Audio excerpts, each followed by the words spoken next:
अमरनाथ जाने वाली उस ट्रेन में हर कोई अपनी अपनी दुनिया में खोया हुआ था। कोई भगवान शिव के जयकारे लगा रहा था, तो कोई अपने परिवार के साथ हंसते हुए सफर का आनंद ले रहा था। लेकिन किसी को भी इस बात का अंदाजा नहीं था कि इस ट्रेन में मौत भी सफर कर रही है।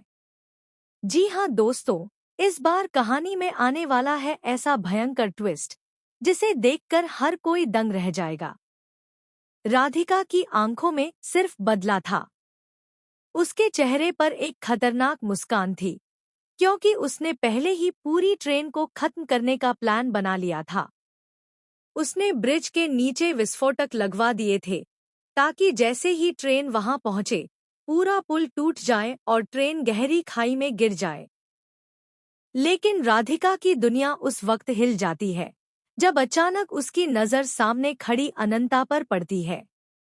अनंता को अपनी आंखों के सामने देखकर राधिका पूरी तरह शॉक्ड रह जाती है। उसकी सांसें तेज हो जाती हैं। वह खुद से कहती है, ये कैसे हो सकता है? अनंता तो मर चुकी थी, फिर ये यहाँ कैसे? वहीं दूसरी तरफ अनंता, जो अब खुद को अपरा कहती है, अपने परिवार के साथ यात्रा पर निकली होती है। उसे अपनी पुरानी जिंदगी की कोई याद नहीं होती। लेकिन जैसे ही उसकी नज़र राधिका पर पड़ती है, उसके अंदर कुछ अजीब होने लगता है। उसकी आंखों के सामने पुराने दृश्य घूमने लगते हैं। नागलोक, शिव मंदिर, सांपों की फुफकार और फिर अचानक एक भयानक चीख। अनंता अपना सिर पकड़ लेती है। उसे चक्कर आने लगते हैं। तभी राधिका दौड़कर उसका हाथ पकड़ लेती है और कहती है, अनंता, तुम जिंदा हो। लेकिन अनंता तुरंत उसका हाथ झटक देती है और गुस्से में कहती है, तुम कौन हो? मेरा नाम अपरा है। यह सुनकर राधिका और भी ज्यादा हैरान रह जाती है, क्योंकि उसे साफ महसूस हो रहा होता है कि यह कोई साधारण लड़की नहीं, बल्कि वही नागिन अनंता है, जिसकी शक्तियों से पूरा नागलोक कांपता था। तभी वहां आदर्श आ जाता है। वह अनंता को संभालता है और उसे वहां से ले जाता है। लेकिन जाते जाते आदर्श राधिका को ऐसी नजरों से देखता है, जैसे वह उसके सारे राज जानता हो। अब राधिका के दिमाग में कई सवाल घूमने लगते हैं। आखिर आदर्श और अनंता का क्या रिश्ता है? वह उसे अपरा क्यों बुला रहा है? और सबसे बड़ा सवाल, अगर अनंता जिंदा है, तो उसकी नागिन शक्तियां कहाँ हैं? लेकिन दोस्तों, असली ट्विस्ट तो अभी बाकी है। ट्रेन धीरे धीरे उस खतरनाक पुल की तरफ बढ़ रही होती है, जहां राधिका ने मौत का जाल बिछाया है। तभी अचानक ट्रेन की लाइट्स बंद हो जाती हैं। पूरा डिब्बा अंधेरे में डूब जाता है। यात्रियों में चीख पुकार मच जाती है। उसी अंधेरे में अनंता को एक अजीब आवाज सुनाई देती है। कोई उसे पुकार रहा होता है, अनंता, जागो, तुम्हारी प्रजा तुम्हें बुला रही है। यह आवाज सुनते ही अनंता की आंखें अचानक सुनहरी हो जाती हैं। उसके हाथों पर नागिन के निशान उभरने लगते हैं। लेकिन तभी वह दर्द से चीख पड़ती है और सब कुछ फिर सामान्य हो जाता है। उधर राधिका अपने लोगों को आदेश देती है कि पुल उड़ाने की तैयारी कर लो।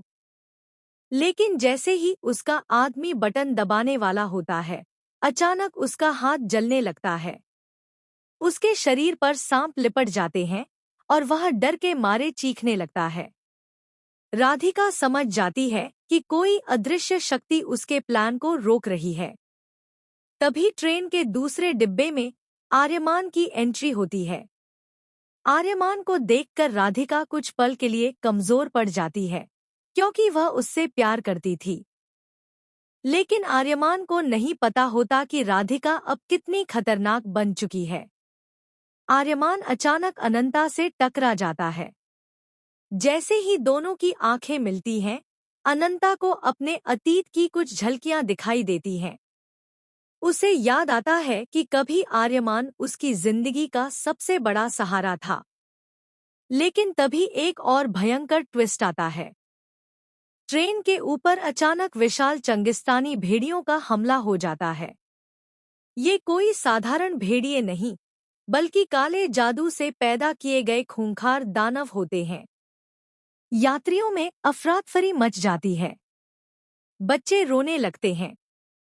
राधिका मुस्कुराती है, क्योंकि उसने ही उन भेड़ियों को भेजा होता है ताकि कोई भी जिंदा न बच सके। लेकिन उसी वक्त अनंता के अंदर छिपी नागिन शक्ति जागने लगती है। उसकी आंखें फिर से चमकने लगती हैं। ट्रेन के शीशे अपने आप टूटने लगते हैं। हवा में सांपों की फुफकार गूंजने लगती है।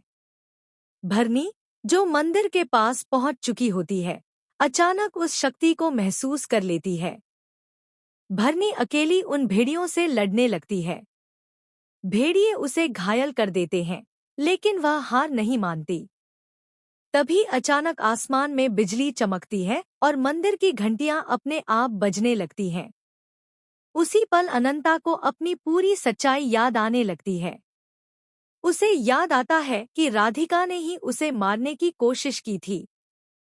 उसे याद आता है कि नागलोक को खत्म करने के पीछे भी राधिका का हाथ था। और फिर दोस्तों, आता है सबसे बड़ा धमाका। अनंता अचानक अपने असली नागिन रूप में आ जाती है। उसकी आंखें लाल हो जाती हैं।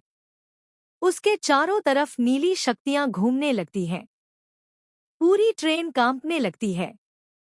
यात्री डर जाते हैं, लेकिन अनंता उन्हें नुकसान नहीं पहुंचाती, बल्कि वह अपनी शक्तियों से ट्रेन को हवा में रोक देती है, क्योंकि उसी वक्त पुल टूट चुका होता है। जी हाँ दोस्तों, ट्रेन अब हवा में लटक रही होती है। नीचे गहरी खाई और ऊपर मौत मंडरा रही होती है। राधिका यह देखकर पूरी तरह घबरा जाती है। उसे समझ नहीं आता कि अनंता इतनी जल्दी अपनी शक्तियां वापस कैसे पा गई। तभी अनंता गुस्से में राधिका की तरफ बढ़ती है और कहती है, तुमने मासूम लोगों को मारने की कोशिश की।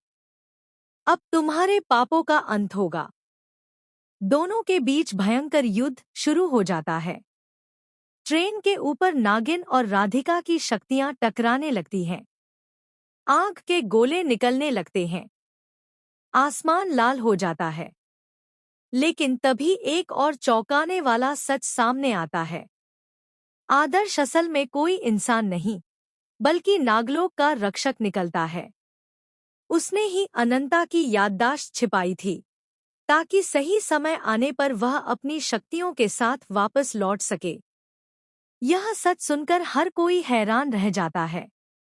उधर भरनी भी वहां पहुंच जाती है और अपनी नागरानी के सामने झुक जाती है।